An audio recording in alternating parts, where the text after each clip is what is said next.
Hi, tatay. Hi, ako'y nahihiya. Bakit po? Ang ganda-ganda mo pala.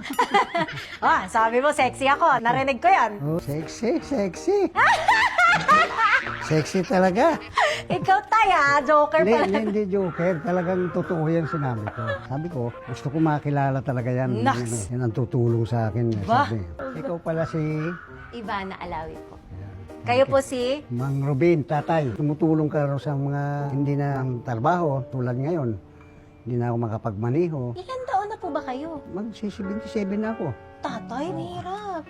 Alam mo, Kaya po madam, ba kayo nabangga kasi nahirapan ka na rin Hindi makakita? hindi naman ako nabangga. Ako binangga. Sila, sabi nila, ako raw bumangga. Di, okay lang. Baka Nakita ko po, sobrang problemado ka nun.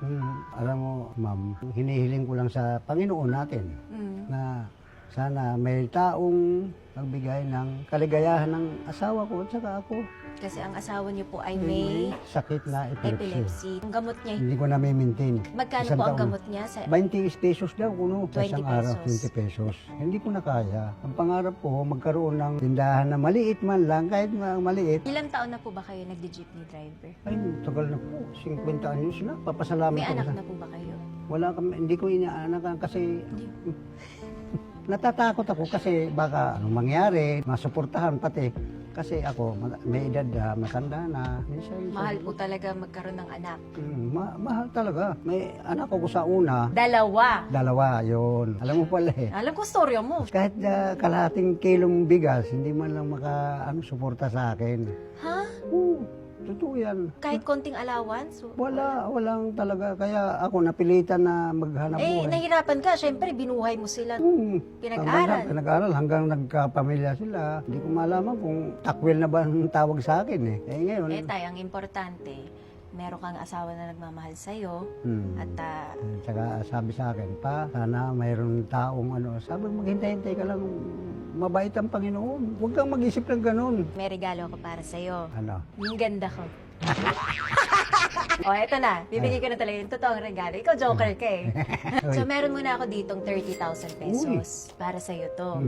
At aside from doon, bibigyan kita ng tindahan na worth 50,000. Thank you, Lord.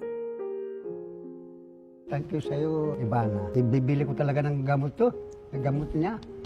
Nung una, natake siya, buwanan. Ngayon, 3 times a day.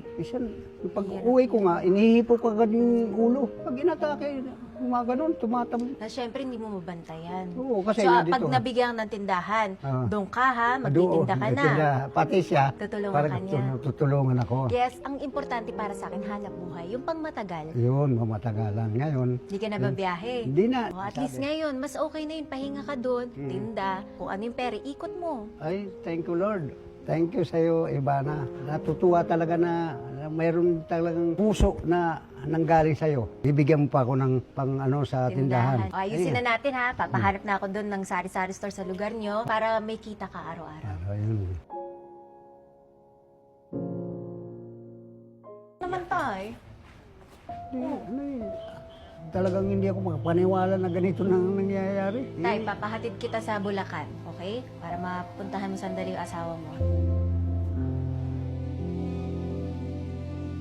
Mahal na mahal ko yung asawa. Mapapibigyan ko na ng gamot.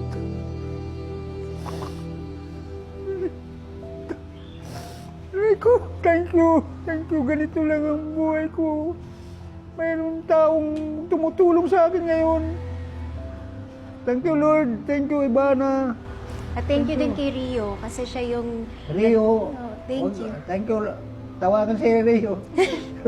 Si Rio kasi siya yung nag-upload ng video tapos minessage niya din kami kung pwede kami makatulong kaya maraming salamat din kay Rio. Maraming salamat sa inyo kasi mas marami tayong matutulungan. Thank you sa inyo. Maganda na tsinelas ni tatay, pareho na. Ivana. Oh.